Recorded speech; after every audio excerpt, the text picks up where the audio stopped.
Welcome back from an ad break. So now let's jump back in.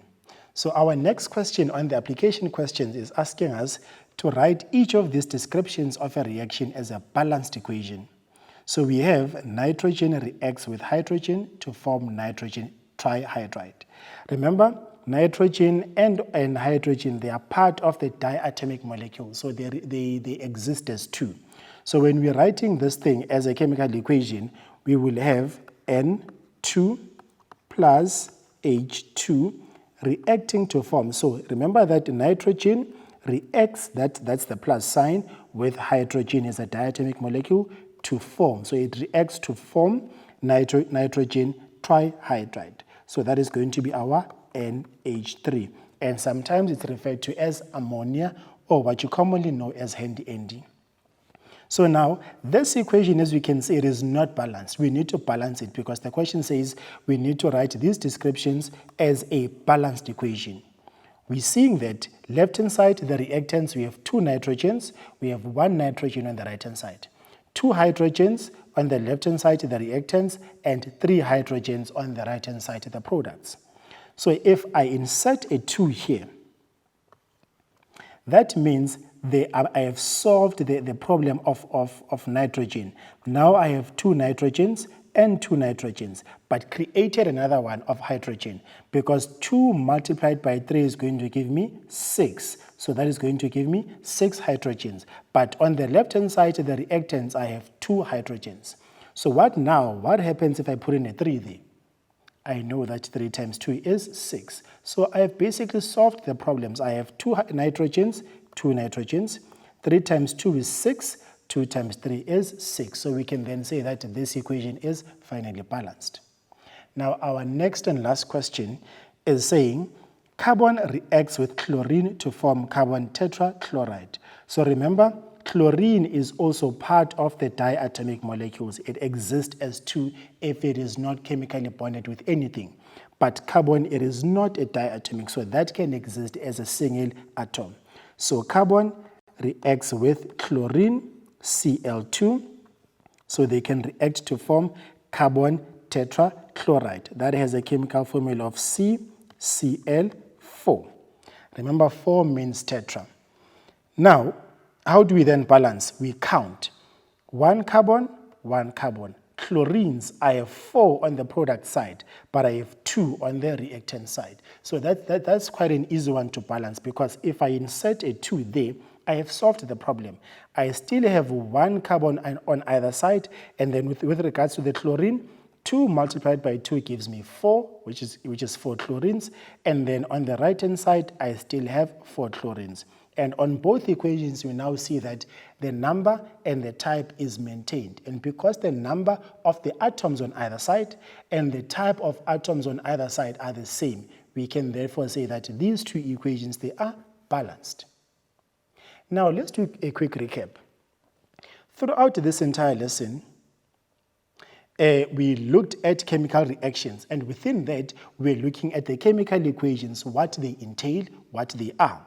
We also looked at the rules of balancing these chemical equations. So we know that there are certain rules that we need to follow in order for us to balance these chemical equations. We do not just balance haphazardly. We balance with the coefficient, leave the subscript alone. We can change the coefficient, but never touch the subscript. Then furthermore, we went on to balancing the chemical equations by making use of the rules that we learned in this particular lesson as well. Also, there were certain words that we used throughout this lesson, words such as a chemical reaction, we referred to it quite often, reactants and products and subscripts, and then the last one was coefficient. So we used all of these words to explain and to better understand what was being asked of us in this entire lesson. So these are the words that you must know whenever we are trying to do the balancing of equations. You must always refer to them.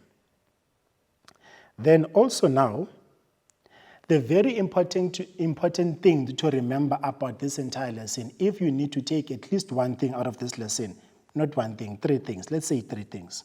Number 1, you must know that coefficients are used to balance chemical equations. We never balance using the subscript, right? Number 2, the equation must be written in its simplest coefficient.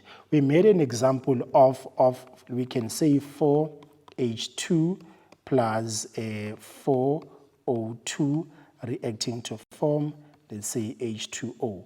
So we can also, let's say, maybe 4. Is this balanced? We need to check. So let's start by balancing it first with an original equation 2, 2. If I put in a 2 here, I have 4 oxygen, 2 hydrogen. So if I put in a 2 there, so this equation is balanced with the simplest coefficients.